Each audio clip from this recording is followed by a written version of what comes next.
Hey everybody, today I'm going to go over my top 5 picks in the Milwaukee M12 lineup. Now this is a very expansive line covering power tools, LED lights, as well as accessories.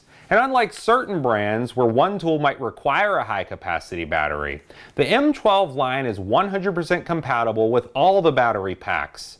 So let's say I had this circular saw and I wasn't done making cuts with the high capacity pack, but the battery died on me. I could remove this compact version right out of the drill, put it in the circular saw, and then get right back to work. Now, unlike some larger tools, which might be in part of an 18 or 36 volt lineup, these do not have the same power levels. But you are gaining a lot of additional clearance because typically these are going to be smaller. In addition to that, they will be more lightweight, and many people prefer a 12 volt tool over a larger 18 volt one because they don't need all that extra power. So what I want to do in this video is go over my top 5 picks, and I'm going to show you why I like each one so much. Starting out with number 5 would be the M12 Fuel circular saw. This is a fairly compact and lightweight unit coming in at roughly 5 pounds. And it is using a very small 5 3/8 inch circular saw blade. Although the blade size is a lot smaller than your typical 7 1/4 inch, it can still cross-cut 2x materials with really no issues. The adjustments on this are extremely easy to do, and you want to remember, if you're looking at a saw like this, the blade orientation. This is going to be set up with a left-hand blade orientation, meaning the blade is on the left-hand side of the motor. That's going to be very typical with a worm drive saw. If this was a sidewinder style, which is found on many cordless circular saws in the market today, it would have a right-hand blade orientation. With this setup, you can have a great line of sight as you are using it, and because the controls are completely ambidextrous, whether you're right-handed or left-handed, you should not have any issues. Along with that, this battery pack can get a tremendous amount of work done, and when we couple that with the brushless motor and the smaller blade, it's going to give you more power and more runtime.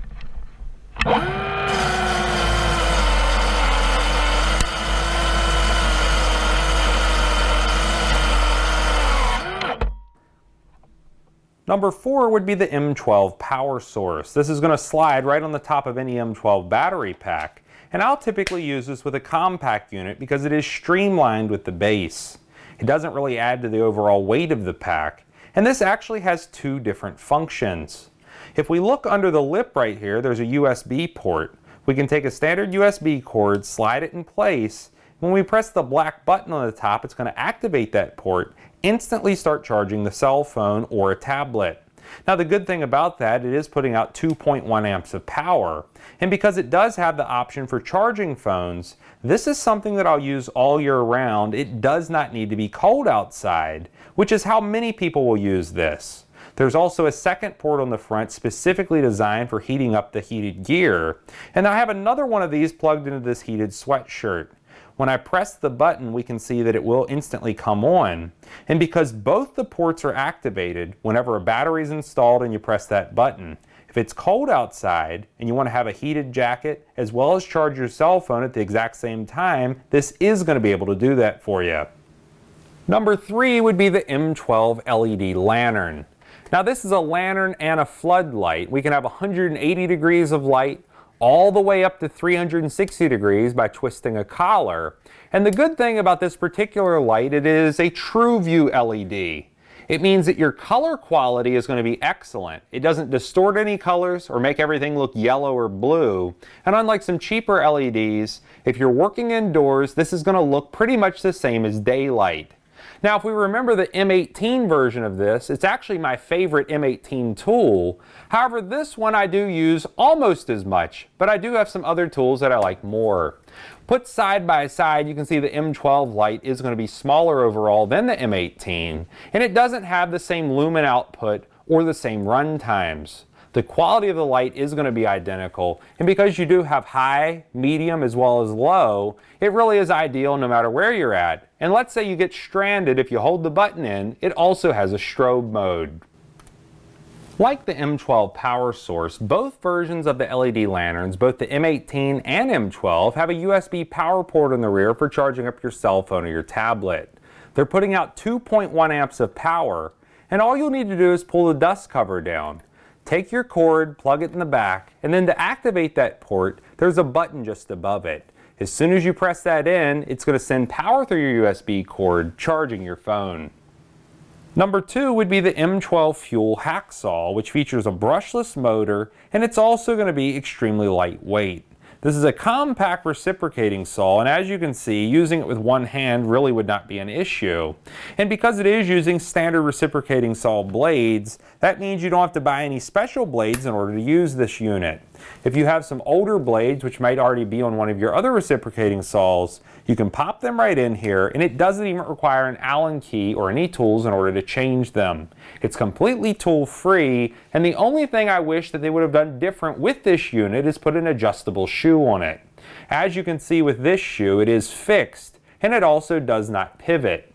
That will really prevent you from using a different portion of your blade if one section wears out, and that is an advantage with a larger unit. Now, as far as cut speed goes, if we compare this to the standard M12 version, in real life this will cut about 3 times as fast, and it matches the cut speed as the larger M18 unit.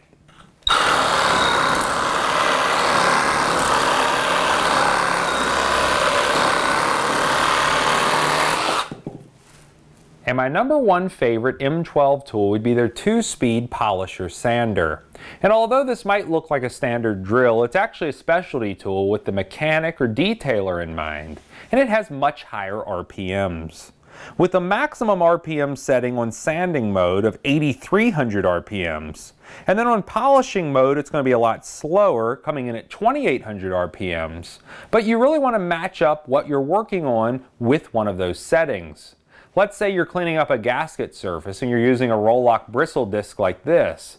It's going to thread right on the 2-inch mandrel. That's going to allow you to clean up the surface, and you're not going to be stuck using a very loud and also very inefficient angle die grinder.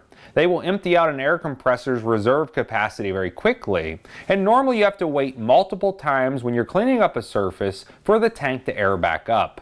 That's not a problem with this because the only thing it needs is a battery pack in order to operate. Now, if you are going to use this to polish a vehicle or a boat, and you don't want to burn through the paint or the clear coat, then you would use the 3-inch disc. It has a Velcro backing pad on it, meaning any Velcro 3-inch disc would attach to this.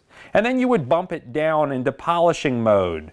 That's going to be a maximum of 2,800 RPMs, and with the lower speed, you're not going to really risk damaging what you're working on.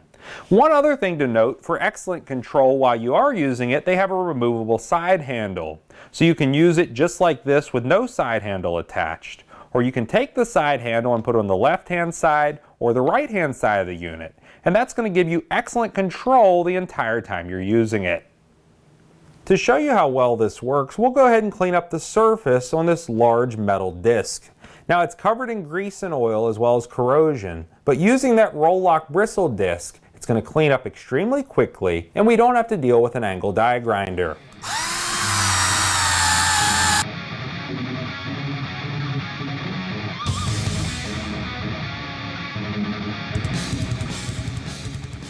So now you've seen my top 5 picks in the Milwaukee M12 lineup. Now, all of these I've used extensively. I've done reviews on every single one of them and I like them a lot, but what I'm interested in is what you like the most in the M12 lineup. Do you agree with the picks that I have? Or do you have other tools that you like more? Leave a comment below this video and let me know what you think. The other thing I'd like for you to let me know is what you want me to feature next in my next top 5 video. I have a lot of ideas, and I have a lot of different things that I can cover. But if I have a lot of people that are, let's say, focused on one area, I will bump that to the front of the line to get you those picks a lot faster. If you like this video, please click like. If you like my channel, please click subscribe. And thanks for watching.